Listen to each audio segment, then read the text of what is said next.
할렐루야. 네. 예, 여러분 반갑습니다. 날씨가 갑자기 좀 추워진 것 같아요. 예, 여름이 가지 않았나 싶습니다. 여러분 이제 요한계시록 1장, 2장이 끝이 나고 3장에 들어갑니다. 여러분 이제 요한계시록 이제 3장은 요한계시록이라는 회람서신이죠. 회람서신. 이게 이제 요즘 같으면 뭐 카피도 발달하고 종이도 발달해서 여러 번 만들어서 하나씩 보내면 되는데 그 당시는 종이가 없었잖아요. 그래서 이제 이 두루마리로 만들어 가지고 보내다 보니까 에베소 요한계시록 2장에 에베소 교회 먼저 보내고 다 읽고 나서 그 다음에 뭡니까 어머나가 아니라 스머나 교회 보내고 그 다음에 버구운 교회 버가모 교회 그 다음에 둘러대는 교회 두아디르로 갔다. 오늘은 사대는 죽었대 이 말입니다. 사대 죽었다는 교회 사대. 이제 다섯 번째로 이제 이 요한계시록이 이 사대라는 도시에 있는 교회로 이제 전달이 됐습니다. 여러분 이제 이 사대라는 도시에 대해서 우리가 잠깐만 알아보면요, 이 사대는 원래 사라떼라는 도시예요. 사라떼. 그게 무슨 도시인가 하면 굉장히 화려한 유명한 도시였답니다. 한 BC 1200년경에 세워진 도시인데요. 한 BC 700년경부터 BC 546년 그때까지의 그 리디아 왕국이라고 우리 한국말로 보면 루디아 왕국이라는 아주 화려한 강한 왕국이 존재했었는데 그때 도시가 사대였어요. 도시가 아니라 수도. 그러니까 굉장히 그 리디아 왕국의 수도였으니까 왕궁이 있는 곳이 굉장히 화려하고 유명한 도시였어요. 그런데 이 도시가 굉장히 유명한데 왜 이렇게 이 도시가 유명해졌는가? 우선은 군사적으로요, 아주 그냥 이게 난공불락의 요새였답니다. 그래가지고 이제 이 사면이 있잖아요. 사방이 있는데 삼면이 깎아지른 절벽으로 돼 있대요. 그러니까 적군이 도대체 올라올 수가 없는 거예요. 남쪽만 딱 방비하면 되는 거예요. 그러니까 이게 그냥 그야말로 난공불락의 성인 거예요, 도시.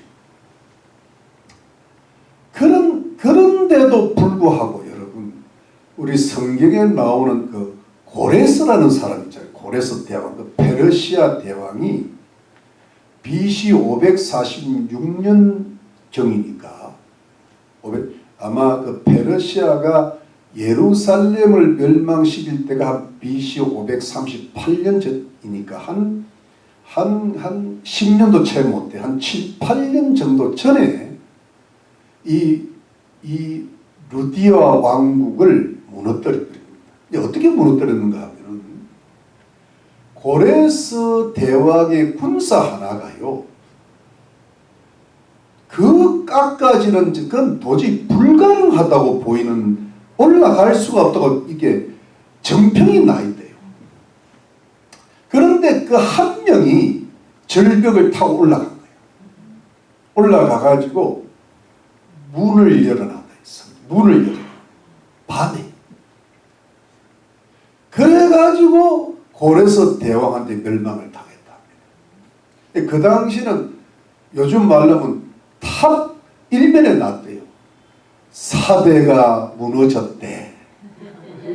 네. 그게 그 당시는 빅뉴스였다. 빅뉴스. 그런 적이 한 번 있었고, 두 번째는 여러분, 우리 그 다니엘서 하면서 제가 말씀을 자주 했는데, 안티오쿠스 에피파네스 4세 들어보셨죠? 저 그리스도의 최고의 모형이라 그랬잖아요. 기억납니까? 네. 나죠? 네. 안 나면 내가 너무 섭섭한 거야. 죽으라고 다니엘서 연구해서 가르쳐 들었는데 그것도 기억 못하면 안 돼. 사대 안 돼. 그런데 그 아버지가 안티오쿠스 3세였거든. 그 아버지로 기억납니다. 3세니까. 근데 그 3세가 BC 214년에 그러니까 고레스 왕 때보다 한 300여 년 후에 또 한 번 무너뜨린 거예요. 이번에도 제 기억이 잘 그라고라라는 군사 한 명이, 여러분 그 우리 신약 성경에 보면 크레타섬이라고 나와요. 크레타섬. 우리 한국 그레데라고 나와요. 그레데 군사 15명과 함께 또 암벽 타기를 한 거야. 하여튼 옛날이나 지금이나 암벽 타는 사람이 있어요. 네. 그것도 그 아주 특별한 재주잖아요. 조상이 진화론으로 말하면 금이었겠지. 진화론은 틀렸으니까, 아주 틀린 거니까 아주 그냥 붙어서 올라가는 거야. 고층금으로 올라가는 거야. 그래가지고 또 문을 열고 또 당했대요. 사대가 또 당했대. 이래가지고 두 번 크게 무너진 경험이 있는데, 그럼에도 불구하고 난공불락의 성으로는 명성이 자자했던 그런 도시입니다. 근데 그런 과정을 겪으면서요, 그 화려한 도시가 서서히 쇠잔해 갔던 거예요. 그러면서 여러분 그 수도의 그 유명한 자리를 스머나는 어머나라 그랬잖아요. 어머나, 그 아주 유명한 아름다운 항구 도시를 넘겨줘버리고 서서히 몰락하고 죽어가고 있는 도시였다는 거예요. 죽어가고 있었대. 그런데 그럼에도 불구하고 그럭저럭 상공업이 발달했답니다. 여러분 아주 유명한 도시는 아니더라도요, 꽤 괜찮은 도시는 상업과 공업 정도는 발달하죠. 근데 그 중에 두아디라 정도는 못 되지만 염직산업, 양틀 가공산업이 발달하고 금모래가 유명해서 샘에서 금이 나와가지고 샘으로 금이 가루가 해가지고 상업도 발달하고 공업도 발달하고 또 금이 나오니까 금화도 최초로 주조하고 은화도 최초로 주조해서 돈을 만들고 해가지고 꽤 부하게 된 도시였다고 합니다. 근데 여러분, 부하게 되면요 반드시 사치풍조가 생겨요. 뭐 시골 같은 데 사치풍조가 생기겠어요? 돈이 없는데. 물론 요즘은 또 뭐 시골에서도 전화하면 차 배달도 한다는데, 그것도 돈이 생기니까 그러는 건데, 이런 그 상공의 발달하면요 반드시 이제 돈이 많아지니까 사치 산업이 발달하죠. 그러면서 그 전에 이제 군사 도시, 그래도 여전히 난국불락의 어떤 요새가 있으니까 백성들이 마음이 편안한 거예요. 그래서 이 도시가 좀 사치도 많고 좀 이렇게 안일한 편안한 그런 평범한 도시인데 조금 뭐랄까, 여러분 여기는요 우리 앞에 앞에 살펴보았던 내 도시 내 교회하고 다른 게 황제 숭배가 강하지가 않고 이단들도 강하지가 않아요. 뭐 니골라 당인이 니골라 하니까 자꾸 중국집이 생각나요. 니골라 그러면 그리고 또 발람의 당인이 이세벨 뭐 그런 것도 없고 황제 숭배가 뭐 그리 극심하지 않고 그 시벨르라는 여신을 섬겼는데 그거 하나 제대로 좀 섬기는 것 같고 나머지는 특별한 박해나 핍박이나 어떤 그 이단이 강하게 침투한 그런 어떤 그 도시나 교회가 아니었는데 다만 좀 평범하지만 이 부분이죠. 굉장히 평범하지만 세속 도시였어요. 이해가 되죠? 좀 이렇게 돈이 좀 많고 그러니까 이게 세속 도시인데 이 4대 교회를 누가 세웠느냐 하면은 사도 바울이 아니라 사도 요한이 세웠다는 설이 많고요. 그리고 이제 그 멜리토라는 유명한 변정가요 주경가인 목사님이 감독으로 부임했던 교회라는 명성이 있었어요. 근데 아무튼 중요한 거는 여러분 앞에 있는 건 다 잊어먹더라도 좀 평범한 뭐예요? 세속적인 도시였다. 여기서 여러분 약간의 포인트가 있어요. 그게 뭐냐니까 세속적인 도시에 무사 안일하게 살다 보면 세속교회가 돼간다는 거예요. 교회가 서서히 자기도 모르게 그 도시의 환경 속에 물이 싹 들어가면서 교회의 세속화가 되었던 그래서 서서히 죽어가는 교회가 뭐예요? 4대 교회였다는 거예요. 네, 이 정도만 보고 우리 서론하고 자 1절 갑니다. 자 1절 한번 보겠습니다. 1절에 보면은 4대 교회 사자에게 편지하기를 이제 주의 종에게 또는 천사들에게 편지를 한 겁니다.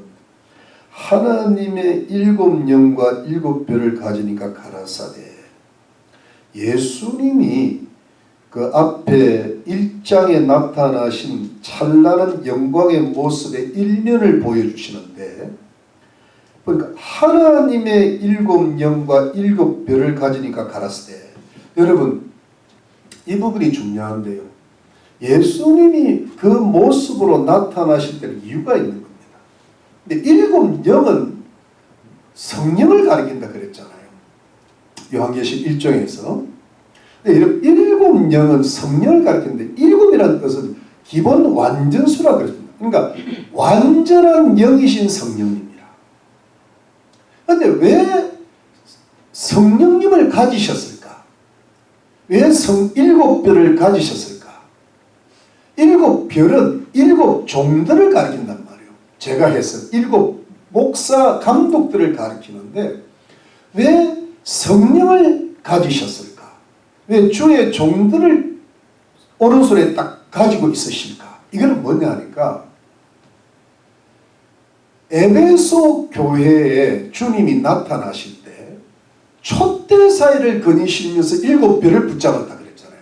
촛대는 교회라고 7별은 주의 종들인데 여기서는 뭐냐 하니까 주의 종들은 공통점인데 7영을 붙잡으셨다는 것은 특별히 성령을 강조한다는 것은 무슨 뜻인가 하면 4대 교회 앞으로 성령이 강하게 역사해야 살아난다는 뜻입니다. 여러분 성령이 완전하신 하나님의 영이 뭐냐니까 여러분 우리가 예수님을 믿을 때 성령으로 거듭나잖아요. 생명과 영생을 주시고 구원을 주시는 분이 누굽니까? 성령 하나님이신 것을 믿으시기 바랍니다. 그리고 그 영생을 받아가지고 성령으로 거듭나야 하나님의 자녀가 되잖아요. 근데 그 하나님의 자녀가 자녀답게 살려면 성령의 권능을 받아야 된다. 예수의 증인이 된단 말이에요. 여러분 성령의 권능을 받고 예수의 증인이 돼야 내가 내 속에 주신 하나님의 생명을 다른 사람들에게 전가할 수 있단 말이에요. 여러분 우리가 전도를 어떻게 하냐면 성령으로 하는 줄로 믿습니다. 지금 제가 말씀을 전할 때도 성령으로 하는 것입니다. 우리가 생활 속에서 하나님의 인도를 받을 때 왜 기도합니까? 성령의 지혜를 구하는 거죠. 하나님 내가 이걸 해야 됩니까? 말아야 됩니까? 기도하는 이유는 뭐냐 하니까 내 뜻대로 마옵시고요. 하나님 뜻대로 하옵시고. 예수님이 십자가를 지시기 전에 왜 기도하시는? 성령의 인도를 받으시는 거예요. 나는 십자가에 죽고 싶지 않지만 하나님의 뜻이면 십자가에 죽어서 인류 구속의 길을 열어주시옵소서. 성령의 지혜를 주시고 성령의 이 일을 감당할 수 있는 힘을 주시옵소서.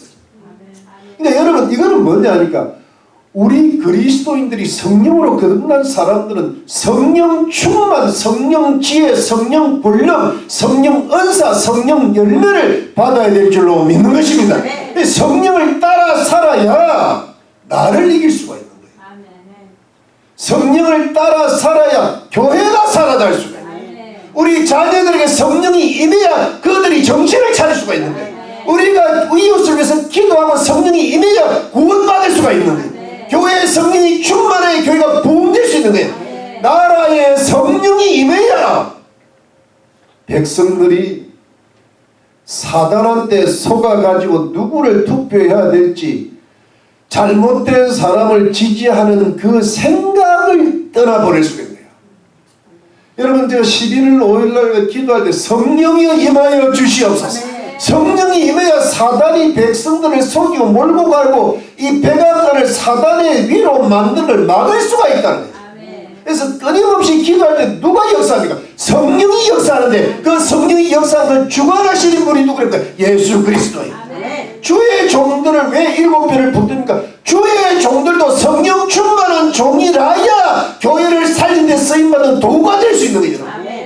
그러니까 여러분 살리는 영이 누굽니까? 성령이라. 살리는 종은 성령 충만한 종인 줄로 믿습니다. 여러분.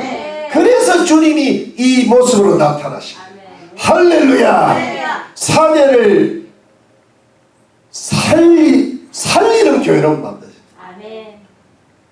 믿으십니까? 죽은 성도를 살리는 성도로 산 성도로 만드신다고 믿으시면 아멘. 성령이여 충만히 임하여 주시옵소서. 자, 그 다음 가겠습니다. 그런데 내가 예수님께서 내 행위를 아노니 사대 교회 성도들의 행위를 아노니 주님이 다 행위를 여기 여러분 이 행위는 에베소 교회를 보실 때 행위 또는 두아디라의 사업 똑같은 원어입니다. 엘가 주님이 행위를 보시는데 안다는 거예요. 내가 살았다 하는 이름은 가졌으나 죽은 자로다.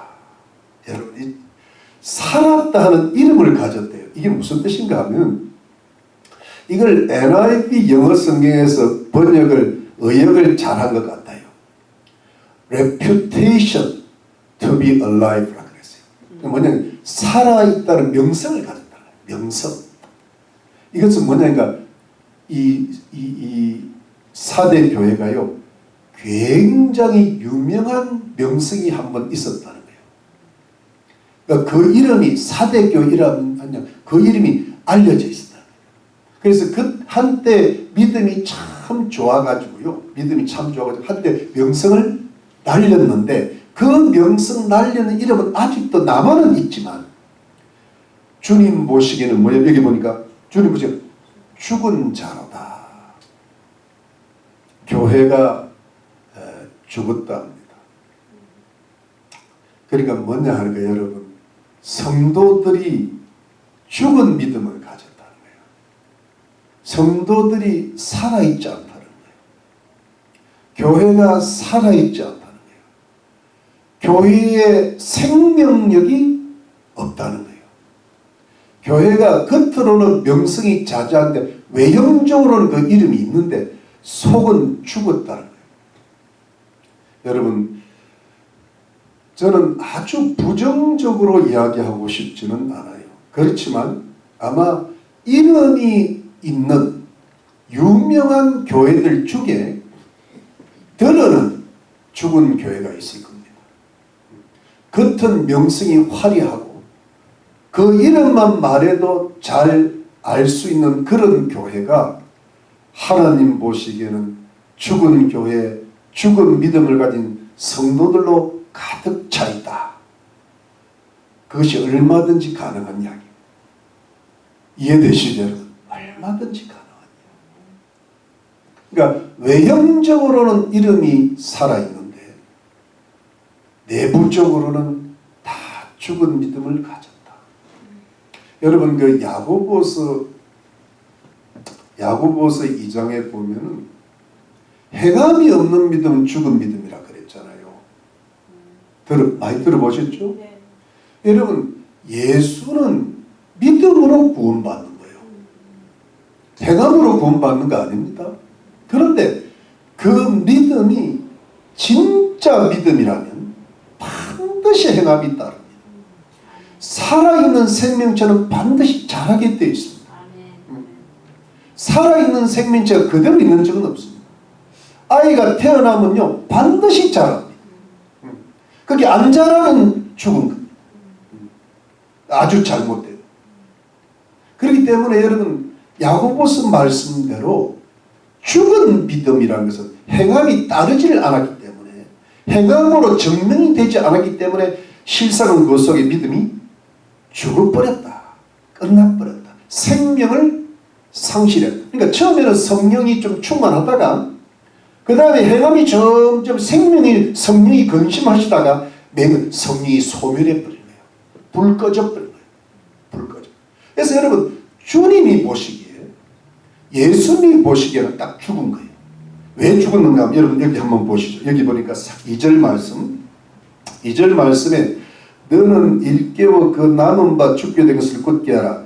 내 하나님 앞에 내 행위에 온전한 것을 찾지 못하였느니. 이 부분은 제가 하반절부터 해설을 하겠습니다. 내 하나님 앞에서, 예수님께서 보시기에 하나님 앞에서 내 행위에 온전한 것을 찾지 못하였다.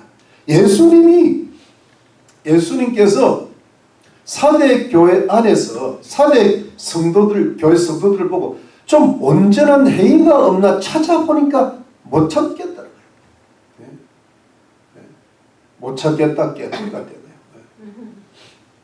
여러분 보세요. 여러분 여기서 온전이라는 단어가 성경에 참 많이 나옵니다. 온전이라는 단어. 근데 온전이라는 단어는요, 이게 이제 참 중요한 단어인데, 사도 바울은 온전한 말을 어떻게 해석하냐? 충만이라는 말로 말을 했어요. 원어는 똑같아요. 플레로 해서 full이라는 뜻이에요. full. 그러니까 이게 플레로라는 원어인데 사도 바울은 주로 이걸 충분이라고 표현했는데 이 사도 요한은 온전이라는 말을 표현해요. 이것은 뭐냐니까 이것은 완전하다, 완벽하다는 뜻은 아니에요. 왜냐하면 완전하신 하나님이잖아. 인간은 완전할 수가 없어. 완벽하신 하나님이시잖아요. 그런데 인간은 완벽할 수가 없어. 그러나 하나님 보시기에 충분할 정도로. 그러니까 인간은 한계가 있고, 인간은 주님 앞에 완전히 부활하기 전까지는 완벽해지질 않아요.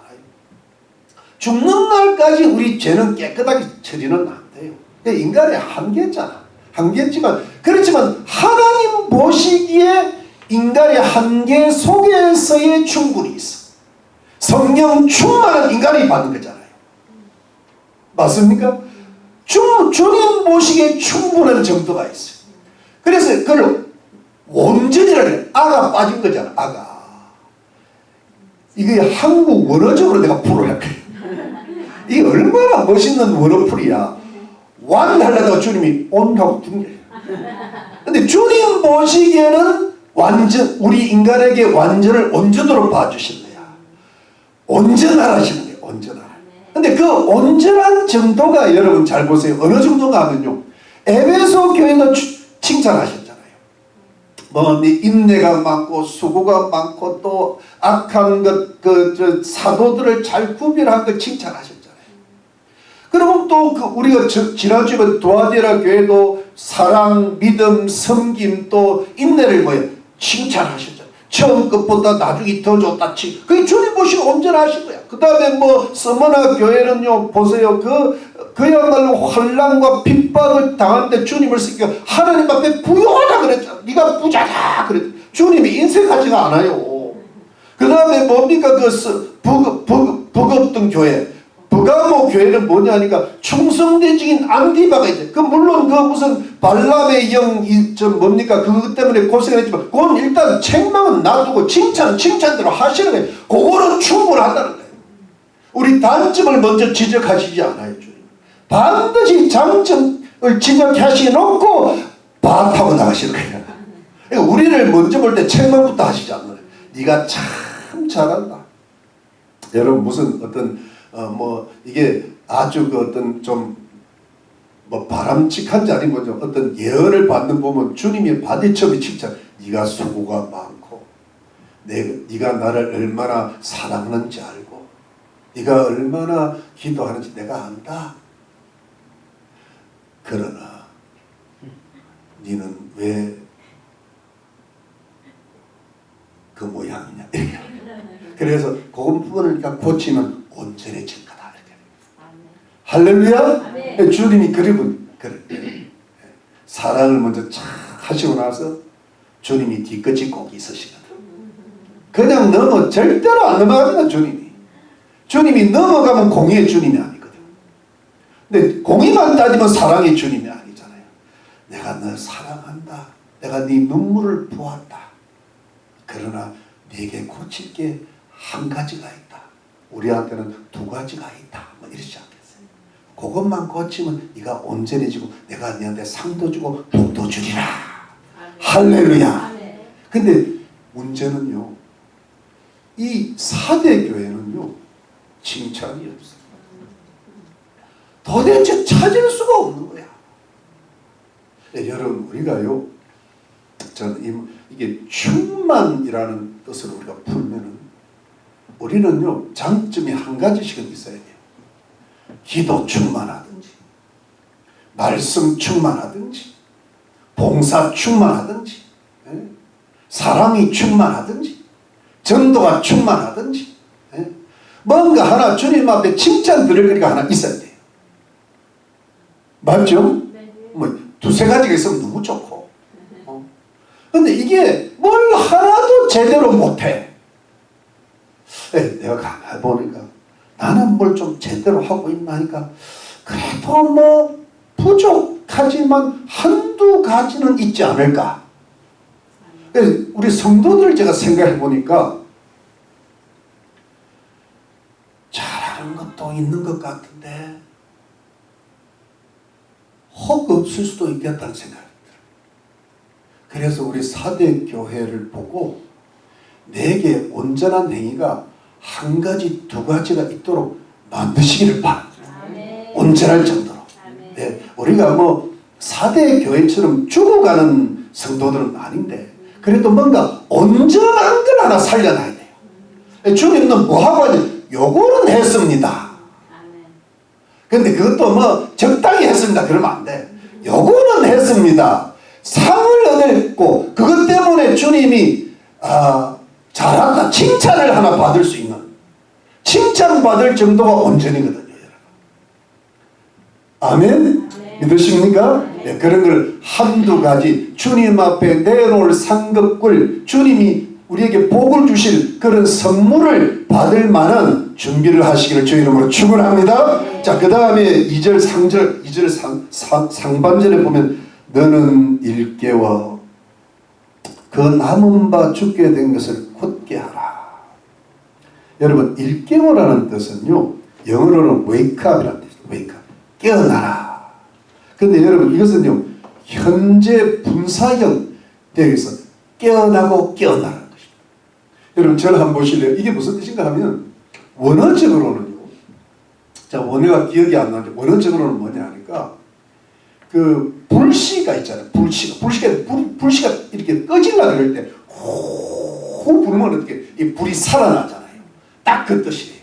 그러니까 자꾸 후 하고 끝나면 안 돼. 자꾸 깨어나고 일깨워라. 스스로를 일깨워라. 스스로 깨어나고 깨어나라. 저는 무슨 생각이 나는가? 여러분 죽어갈 때 심장이 멎어지려고 그럴 때 심장을 이렇게 마사지를 한다 그러잖아요. 이렇게 확 이렇게 드라마가 이렇게 심폐소생술이라 그랬잖아요. 그거하고 똑같아.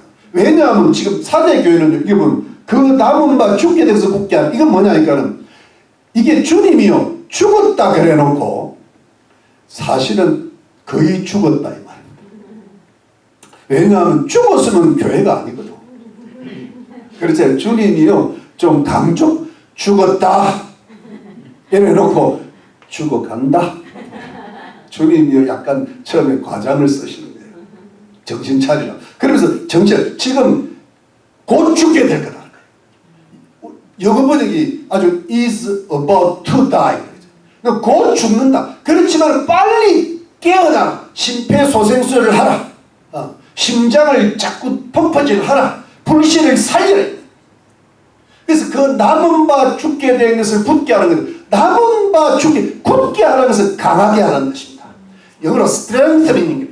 아주 강력하게 그 남은 바 근데 그 남은 게 아직 살아있는 부분이 좀 있다는데요. 거의 죽게 되는데 이것마저 죽게 될 것인데 그런데 그것을 빨리 살려내라. 그 불신을 살려내라. 그걸 빨리 되살려라. 이게 무슨 뜻인가 하면 여러분 두 가지로 보는데 하나는 이 사대 교회에 옷을 더럽히지 않은 흰옷 입은 극소수의 인물들이 성도들이 남아있다. 남은 자라고 해석하는 이 학자들이 있고 또는 그것도 괜찮지만 그것보다는 전반적인 영적 상태를 가르칩니다. 전반적인 영적 상태가 어떤 아직도 불씨가 꺼지지 않은 그러나 곧 꺼질 것 같은 남은 게 남아있다. 저는 이게 더 좋습니다. 영적 상태. 그러니까 그 사대교의 영적 상태가 아직은 남아있다. 근데 그 남은 말고 그 남은가 뭔가 보니까 남은 게 뭔가 보니까 자 여기 보니까 3절 같다. 3절 그러므로 내가 어떻게 받았으며 과거에 어떻게 들었는지 과거에 생각하고 지켜 회개하라. 여러분 내가 어떻게 받았으며 어떻게 들었는지 생각하고 이게 뭐냐면 과거에 처음에 사대교회가 여러분 만일에 사도 요한이 전했다면 사도 요한은 사도잖아요. 얼마나 이게 지금 이게 AD 95년경이니까 AD 95년이니까 이 사도 요한이 지금 살아있을 때니까 그야말로 생생한 복음을 전했잖아요. 생생한 말씀을 전했잖아요. 주님의 어떤 간증도 많이 했을 거라고. 근데 그때 받았을 때 여러분 그 사도 요한이 얼마나 성령이 충만해서 전했겠어요. 주님이 가장 사랑하시는 사도였는데 가장 젊고 거기다가 주님의 어머니 마리아까지 모시고 살고 그러니까 막 성령이 충만한데 전하니까 그 말씀이 가슴속으로 빨아들이지 않겠어요. 받았고 그 다음에 듣는 귀가 아주 즐거웠지 않겠어요 여러분. 네. 만약에 여기에 사도 요한이 한번 왔다 그래봐요. 정신이 부쩍부쩍 나지 않겠어요. 네. 성령 충만한 사도 바울이 왔다 그래 보세요. 할렐루야 그랬잖아요. 네. 하다못해 이경환이가 와도 은혜가 되잖아요. 아멘. 은혜 안 돼도 된다 하세요. 아멘. 그러면 됩니다. 아멘. 아멘. 네. 내가 문제가 아니야 네가 문제지. 그러니까 막 은혜 충만 받았을 때 복음의 충만함을 받았을 때 하나님 말씀을 받았을 때 그때를 생각하는 거예요. 그러니까 그건 뭐냐니까 여러분 이 죽어가는 교회라는 것은 뭐냐면 죽은 믿음을 가진 거야. 죽은 믿음을 가지니까 행동이 안 나타나는 거야. 행위가 그러니까 뭐냐니까 이 에베소 교회는요 믿음이 충만했어. 인내가 충만했어. 수고가 충만했어. 그런데 믿음, 소망, 사랑의 열매가 지금 약해져서 처음 사랑을 가지라 그랬잖아요. 처음 행위로 돌아가는데 그런데 이 사대교회는 에베소 교회보다 형편이 영 안 좋아 죽어가고 있으니까 이거는 처음 믿음을 가지라는 거예요. 처음 복음으로 돌아가라는 거예요. 믿음을 살려라는 거예요.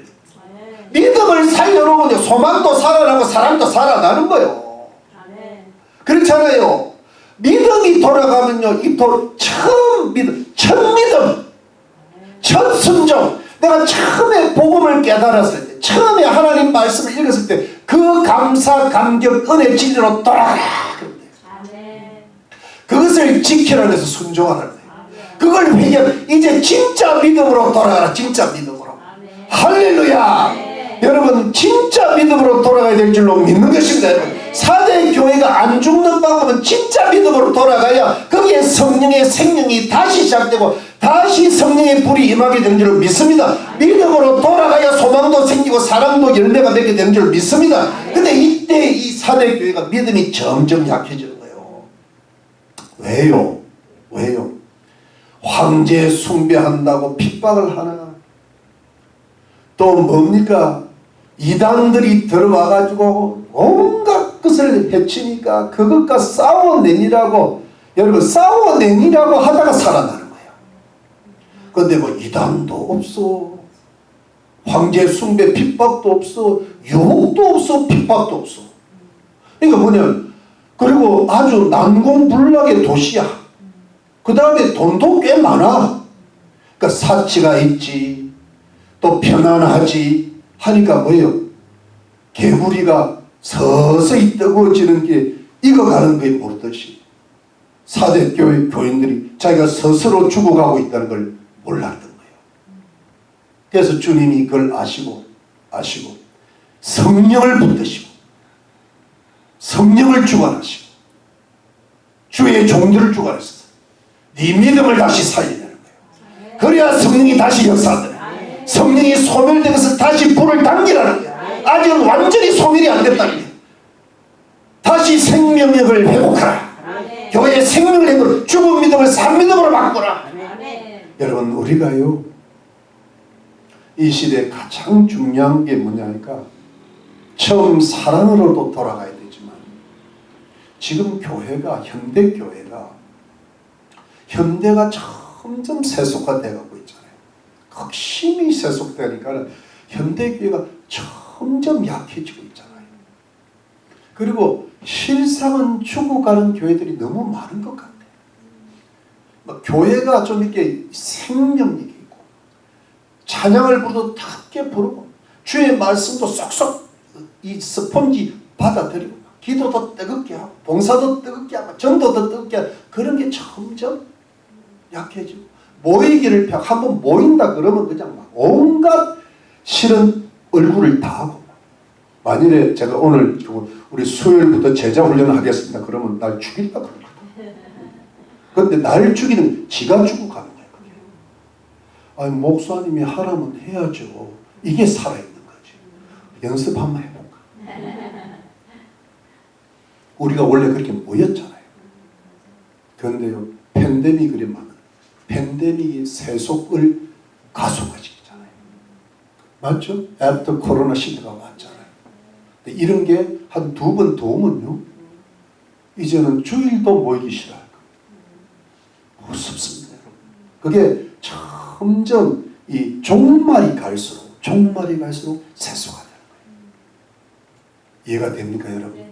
근데 그때 여러분 우리가 이걸 우리 성도에게 우리 희망에게 적용하면 이럴 때 우리가 정신을 바짝 차려가지고 이럴 때일수록 우리가 가장 기초로 돌아가요. 어떤 베이식으로 돌아가요. 이 기초가 강해야 되거든. 그게 뭐냐 하니까 성경을 다시 붙잡는 거예요. Back to the Bible. Back to 이스라엘. Back to Bible. Back to prayer. 아무리 바쁘더라도 우리가 여러분 처음에 예수 믿을 때 기도를 지금보다 더 했으면 되지 작지는 않았을 것 같아요. 근데 세속화되고 내가 세속 성도가 되고 내가 서서히 영적인 잠을 자다 보니까 기도하는 것도 힘들어지고 맞죠? 성경도 대충 보고 교회 나오는 것이 굉장히 즐거워야 되는데 그냥 대충 즐겁고 목사를 옛날에는 굉장히 사랑했는데 요즘은 실황 정도로 끝내버리고 뭐 그렇지 뭐 이런 이게 뭐냐면 식어가는 거예요. 이때 어디서부터 다시 하니까 기초부터 다시 시작합니다. 다시 예배를 크게 드리고 믿습니까? 그리고 기도도 하고 성경도 읽고 봉사도 또 열심히 하고 한 사람이라도 전도해 보려고 노력하고 이게 기초 아닙니까? 맞습니까? 여러분 근본으로 돌아가야 펀더멘탈이란 말이죠. 펀더멘탈. 요즘 펀더멘탈이 반대가 뭡니까? 리버럴리즘이잖아요. 자유주의, 다원주의. 펀더멘탈이 성경의 기초로 돌아가잖아요.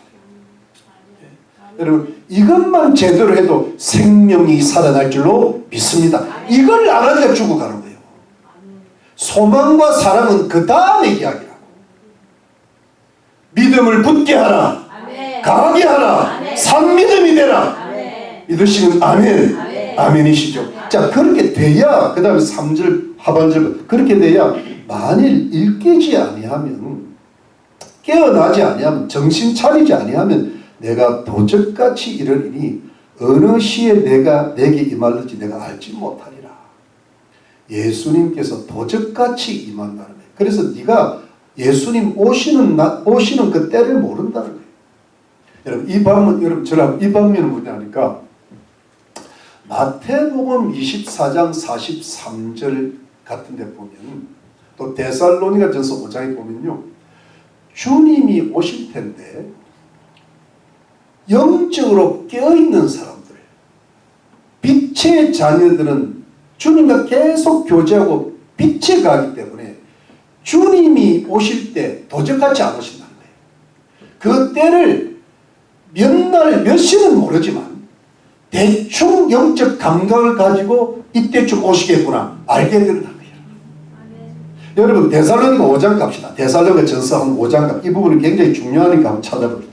데살로니가 전서. 자, 데살로니가 전서 한번 찾아봅시다. 네, 데살로니가 전서 보면은 5장 찾으셨어요? 332페이지 331페이지 여러분 봅시다. 형제들아 때와 시기에 관하여는 너에게 쓸 것이 없으면 여러분 2절 한번 읽어보세요.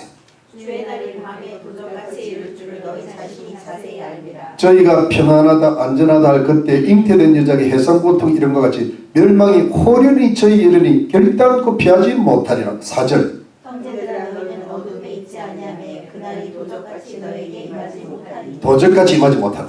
5절 너희는 다 빛의 아들이요 낮의 아들이라 우리가 밤이나 어둠에 속하지 아니하나니 그러므로 우리는 다른 것과 같이 자느라고 오직 깨어 근신을 7절 자는 자들은 밤에 자고 취하는 자는 밤에 취하되 우리는 낮에 속하였으니 근신하여 믿음과 사랑의 힘을 펼치고 무엇에 성함을 부르자. 하나님이 우리를 세우시면 노하심에 이르게 하심이 아니요 오직 우리 주 예수 그리스도로 말미암아 구원을 얻게 하신 것이라. 예수께서 우리를 위하여 죽으사 우리를 위하여 깨든지 자든지 자기와 함께 살게 하셨습니다. 다 같이 그러므로 피차 구면과 피차 등을 서기를 너희가 하는 것 같이 하라. 우리 서로 어떻게 깨어나라. 깨어나라. 여러분 저를 한번 이게 뭐냐니까 어둠에 속한 자들은 주님이 도적같이 임한다는 거예요. 그렇다고 근데 빛의 자녀들은 도적같이 임하지 못하네요. 근데 너무도 밝아가지고 몇날과 멸치를 아는 사람은 그 넘어간 거예요. 1단만 해야지 2단 되면 안 돼. 아시겠죠? 그렇기 때문에 여러분 절 보세요. 이게 껴있으면은요 영적 감각이 생긴다는 거예요. 그래서 이게 지금 주님이 오실 때가 가까웠다. 여러분 제가 여러분 나라에 요한계시록 하는 이유가 뭐겠어요? 요한계시록 하는 교회는 인기가 없어요.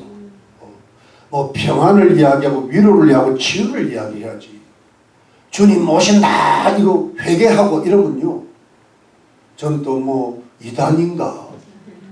또 이렇게 협박해서 돈 뜯어내려는 건가? 크레딧 카드 다 쓰라 그러는 건가? 집 팔라는 건가? 이래 이해를 합니다. 그러니까 그게 뭐냐 하니까 이게 요즘 여러분 좀 죄송하지만 교회가 되려면 깨어놓으면 안 돼. 좀 이렇게 대충 졸리게 만들어야 교회가 잘 돼. 그래서 대충 그래야 교회가 근데 막 깨우잖아요. 깨는 게 싫다고 다 나가. 그래서 옛날에 제가 저 밑에 있는 어느 교회에 평신도를 깨운다라는 그 세미나를 한번 갔었는데 그때 이제 이미 돌아가신 오카는 목사님 오셔서 마지막 강의를 하셨어요. 강의를 참 잘하시더라고요. 그래서 다 끝나고 질문을 하라 하니까 어떤 목사님이 무슨 성도교인가 목사님이 연세가 좀 드셨어요. 질문이 하나 있습니다. 왜? 한번 해봐요.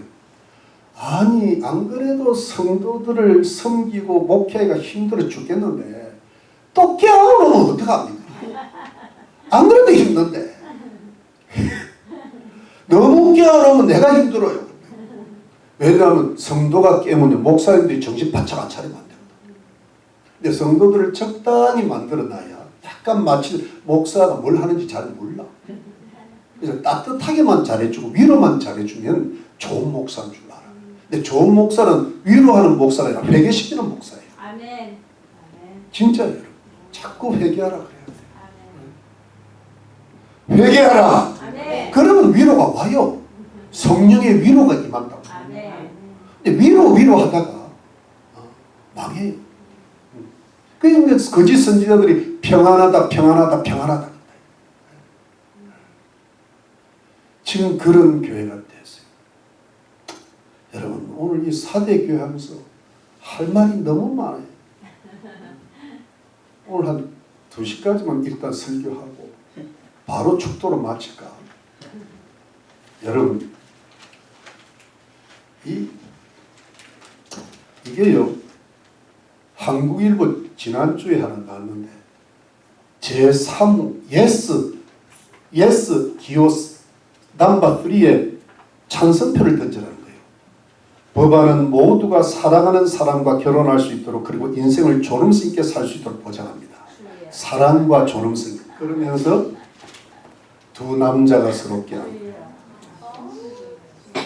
11월 5일날 같이 합니다. 이거를요 버젓이 한국일보가 얼마나 타락했는지 좌파 신문이거든요. 그런데 여러분 이게 뭐냐 하니까 한강의 기적 노벨 문학상 수상했다. 내가 이거를 읽어봤어. 읽어보니까 참 이 스웨덴 할리먼이 수상 그거를 굉장히 그 수상 이유를 멋있게 해놨어요. 이게 멋있다는 걸 조심해야 돼요, 여러분. 역사적 트라우마에 맞서고 인간의 삶의 연약함을 드러낸 강렬한 시적 산물이다. 무슨 말인지 모르죠. 그런데요, 거기 한강은 죽음과 폭력 등 보편적인 인간의 문제를 시적이고 서정적인 문체로 풀어내는 독창적인 작품 세계를 구축했다는 평가를 받는다. 광주 민주화 운동을 다룬 2014년작 장편 소년이 온다와 제주 4.3 사건의 비극을 새 여성의 시선으로 풀어낸 2021년작 작별하지 않는다 등으로 한국 현대사의 깊은 어둠과 상처를 소설로 형상화했다. 참 멋있게. 우리는 뭐 한국말인데 잘 못 알아듣잖아요. 여러분 제가요 한강의 기적이야. 한강의 비극이야. 다행히 이 문제에 대해서 여러 사람들이 논평을 시작했어요. 그 중에 가장 먼저 들었던 논평이 어떤 소설가인데 같은 이 작가예요. 같은 작가인데 이 사람은 굉장히 비판을 했습니다. 그 중에 와닿았던 말이 뭐냐면 역사 왜곡이라는 거예요. 그게 무슨 말인가 하면 이 사람이 이 한강이 광주 사람입니다. 그러니까 이 사람이 그 광주에 대해서 지나친 집착이 있는 거예요. 그러니까 광주의 폭동을 어떻게 보는가 하면 원래 광주 사건도 그렇고 제주 4.3 사건도 그렇고 핵심은 뭐냐 하니까 어떤 종북 세력, 친북 세력에 의한 어떤 어떤 일종의 폭동일 수 있고, 그 다음에 4.3 사건은 공산주의자가 이승만 대통령의 그 제주도까지의 투표를 방해하려는 공작이었거든요. 이게. 그러다 보니까 그걸 진압을 하려다 보니까 그 속에 어떤 무고한 양민이 부작용으로 죽는 일이 생기는 거야. 그러니까 광주는 소년이 죽었다. 그 다음에 어떤 그 4.3 사건은 여자 3명이 죽었다. 이렇게 되는 거예요. 그런데 그거는 부작용이고 거기에 대해서 국가가 보상을 해주고 하는 거는 해야 돼. 왜냐? 그러나 그건 핵심이 아니야. 그건 부작용이지. 핵심은 공산주의의 영향 내지는 공산주의 남노당의 폭동이야. 근데 그거는 싹 뺀 거예요. 빼면서 그 가련하고 연약한 자들이 그 경찰의 총칼 앞에, 경군의 총칼 앞에 비참하게 쓰러졌다. 그 가련한 인생의 안타까움을 표현한 거예요.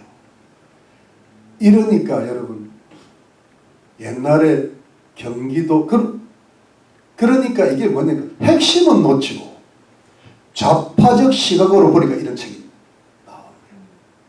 근데 여러분, 제가 왜 이야기를 하는가 하면 이 사람이 그 전에 큰 상을 받은 채식주의자라고 들어봤어요. 나는 이게 안식교 책인 줄 알았어. 근데 제가 10년 전에 이 한강이라는 작가가 이 책을 가지고 무슨 유명한 이게 노벨 문학상하고 같은 정도의 상을 받았다는 소식을 듣고 내가 이 책을 일부러 가서 샀어. 도대체 요즘 소설가들은 어떤 소설이 이렇게 세계적인 상을 받을까? 한 10년 가까이 됐어요. 그래가지고 그걸 저 알라딘 서점에서 내가 직접 샀어. 알라딘 서점은 올림픽과 베렌도에 있어요. 샀어. 사가지고 그때 우리 팔가에 있을 때 그걸 찬찬 읽어본 거예요. 도대체 이 작가가 소설을 통해서 우리에게 주시는 시대적 지성적 메시지가 뭘까? 읽어보니까 다 끝나고 났는데요. 마광순과 연대 교수의 젊은 사라 이런 거 있잖아요. 수준의 글이야. 외설이야, 외설. 엄난 소설이야. 무슨 이런 게 다 있나 싶더라고. 이게 무슨 소설이냐? 아무런 따뜻한 이강수, 흑사랑 거기는요 남녀 간의 사랑을 그래도 따뜻함이 있다고. 러시아 문학도 그렇고요. 솔제니친의 저는 소설 소설 조금 읽었지만 그 참 아름다운 그 어떤 메시지가 있잖아. 톨스토이의 부활이라든가. 꽤 읽었네. 그런데요, 이거는 아니야. 이상한 소설. 약간 사이코적인 소설이야. 포르노 같아. 그래서 내가 그러면서 이분의 얼굴을 사진의 얼굴 보니까 굉장히 허무주의에 빠져. 지금 연대인들이 허무주의에 많이 빠져 있거든요. 굉장히 허무적인 소설이고 어떤 성적인 것을 부각시켰나 그랬습니다. 그러면서 할리먼, 스웨덴의 할리먼이 좌파입니다. 노벨 지금은 좌파를 주게 돼 있는 거예요. 사실은 중국 사람 이번에 잘 써. 중국 사람을 줘야 되는데 남자를 줘야 되는데 아니면 일본 사람 이게 희한하게 얘기가 한강의 기적이 아니야. 근데 제가 왜 이런 이야기를 하는가 하면 이게 요즘 문화인 거예요.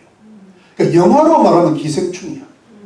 내가 영화를 거의 안 보는데 기생충 보고 나면 진짜 기생충 같아. 자파야. 근데 거기에 물들면 그게 좋아 보이는 거예요. 그런데 이것이 여러분 어떻게 되는가 하니까 인류의 정신사, 사상사가 17세기, 18세기에 계몽주의로부터 이게 다르게, 이 계몽주의라는 것은 뭐냐 하니까 인간의 이성을 강조합니다. 그 전만 해도 종교개혁 이후에 신앙을 굉장히 강조했거든. 근데 신앙을 이성으로 대체한다. 이 리전. 그래갖고 데카르트가 뭐라 그랬습니까? 나는 생각한다. 고로 나는 존재한다. 존재하니까 생각하는 저기 생각하니까 존재합니까? 네 질문은 거야. 근데 문제는 뭐냐니까 데카르트 이후에 이성을 강조하다 보니까 다윈의 진화론이 나온 겁니다. 하나님을 제낀 거예요. 창조를 제낀 거예요. 그 진화론 다음에 진화론을 가지고 만든 게 마르크스의 마르크스주의입니다. 그러면서 마르크스주의 이후에 신은 죽었다 이래가지고 니체가 그 전에 나와요. 이후에 뭐냐 하니까 자유주의 신학이 돼요. 왜냐하면 우리 복음주의 신학에 이성이 들어간 거야. 하나님을 제끼고 그 다음에 자유주의 신학이 지금부터 한 100년 전부터 1920년경부터 들어오기 시작하고 신학교가 타락하기 시작. 지금은 그걸 넘어서 다원주의 신학이다. 다원주의 신학이 그러면 지금은 무슨 포스트 모더니즘이라. 그건 뭐냐 하니까 절대 진리가 없다는 거예요. 모든 게 상대적이다. 그러면서 뉴 에이지까지 가요. 왜? 자기가 신이 돼요. 내가 하나님같이 된다는 게 돌아가는 거예요. 그러면서 성도 자기가 결정하면 되는 거야. 독일은 14살 이후에는 부모의 동의 없이 자기가 성을 바꿀 수 있대. 지금 그거 하자는 거 아니에요. 지금 한국에 아까 전에 우리 권사님 기도에 차별금지법 없어지면 제가 여기 강단에서 하나님 아버지 하면 성차별이야. 아버지 어머니라는 말을 못 써. 아이를 낳는 사람, 아이를 낳지 못하는 사람 이렇게 해야 돼. 안 그러면 잡혀가. 무서운 시대가 오고 있다는 거죠. 근데 그것이 여러분 뭐냐 하니까 그것이 뭐냐 하니까 지금 시대를 그렇게 만든 이 한강이 문학상을 잡았잖아요. 뭐 이런 게 아무 안 나. 그리고 뭡니까 기생충이 뭐 황금 종무상을 받잖아요. 이게요 세계인들이 다 그걸 좋아한다는 거예요. 한국일보 논술 중에 이거 보면요 말로 다 못하는 글을 써놨어요. 이걸 보는 눈이 근데 그들이 이미 그런 문화에 잡혀 들어가는 거예요. 그래서 지금 몇몇 훌륭한 분들이 그런 걸 지금 깨우고 있단 말이에요. 네, 훌륭한. 아직도 소수에 깨어있는 사람도 있다는 거예요. 그런데 여러분 문제는 뭐냐 하니까 그것이 지금 미국과 그래서 이제 이게 뭐 성혁명, 성오염이라 그래 이게. 근데 그런 것이 지금 여러분 미국 대학과 미국 이 세계를 지금 싹 이게 세속 도시에서 뭐냐 하니까 그야말로 뭐랄까 이거는 뭐냐 하니까 그 이세벨 뭐 어떤 발람 무슨 뭐 어떤 그 니골라 이런 거 있잖아. 이런 거까지 다 합쳐서 지금 싹 쓰나미가 싹 들어오기 직전에 와 있는 거예요. 여러분 지금 이번에 허리케인 왔죠? 토네이도 왔죠? 1000년 만에 한 번 나와. 1000년 만에. 100년이 아니야. 근데 앞으로 1000년 만에 한 번 나오는 일들이 생기단 말이야. 하나님 그 경고를 보여주시는 거라고. 재난으로 아주 그냥 여러분 어느 날 차가 지나가는데 산이 무너져 이거 요한계시록에 이제 앞으로 산이 내 가리우라 그래. 산이 그냥 덮어버리는 거야. 덮어버려. 이런 재난이 오는 거예요. 앞으로 팬데믹으로 이런 게 오는 거예요. 근데 이거를 우리가 왜 하는 거예요? 이거를 우리가 빛의 자녀들로 살면은 어느 정도 감이 오는 거예요, 여러분. 이게 어둠이 보이는 거야. 근데 어둠이 잡혀 있으면 이게 지금 주님이 오실 때인지 자기가 어디 물들어가고 몰라 통. 지금 근데 우리 아이들이 지금 대학 가면 그 대학 가는 지금 하나는 말의 컷수위가 된다 거예요. 그 다음에 성형님 거기 지금 우리 아이들이 거기 사는 거요. 지금 이거 보세요. 이거 예스 하래요.